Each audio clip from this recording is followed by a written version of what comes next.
Today we're talking about something every athlete has felt, but hardly anyone understands. Why stress can make pain feel worse, even when nothing new has actually happened to your body. No scare stories, no woo, just straightforward neuroscience explained simply. Pain isn't a damage meter. When you feel pain, it's easy to assume something in the body must have got worse. But pain isn't a damage meter, pain is a protection signal. Your brain is constantly asking one question: how safe is this? It looks at what's happening in your tissues, but it also looks at everything else: your environment, your mood, your sleep, your expectations, and yes, your stress levels. If your brain decides things feel less safe, it turns the volume up. That's why you can have the same training load feel completely different on 2 different days. What stress actually is. Let's be clear, stress isn't just a feeling in the body. Stress is actually a chemical state. You get higher levels of adrenaline and cortisol, your system becomes more alert, your breathing changes, and your muscles get a bit more switched on. This is great if you're sprinting or fighting for a wheel on the bike, but not so great when you're dealing with a niggle.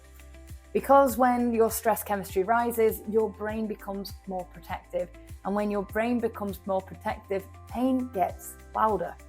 How stress changes pain. Here's what's going on under the surface.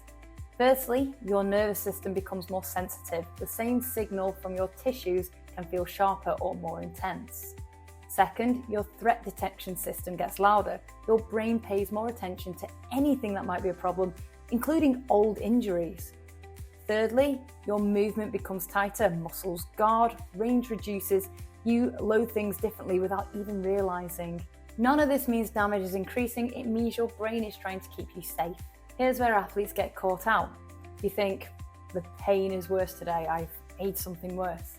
Often nothing new has actually happened. You're just training on a stressed out nervous system, lack of sleep, a rubbish day at work, a row with your partner, race-related anxiety, they all flip the same switches. When stress goes up, pain sensitivity goes up along with it, and it's normal.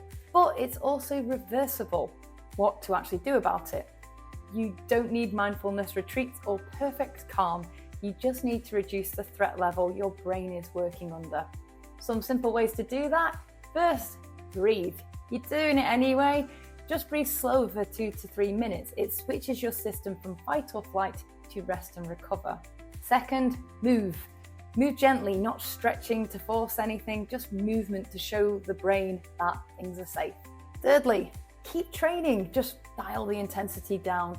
Don't treat stress-related pain as damage. Meet your body where it is. Fourthly, fix the basics. Sleep, fueling, hydration, and workload are still the biggest drivers of sensitivity. So these small things will tell your brain, we're all right, you don't need to shout. Pain that gets worse when you're stressed isn't weakness, and it isn't the injury coming back. It's your nervous system acting like a good guard, maybe just a little bit too enthusiastically. Not maliciously, and it's not broken. When you understand how stress shapes pain, you can train smarter, worry less, and recover better. And more importantly, stop treating every spike in pain as something that you've done wrong. See you on the next one. Crack on.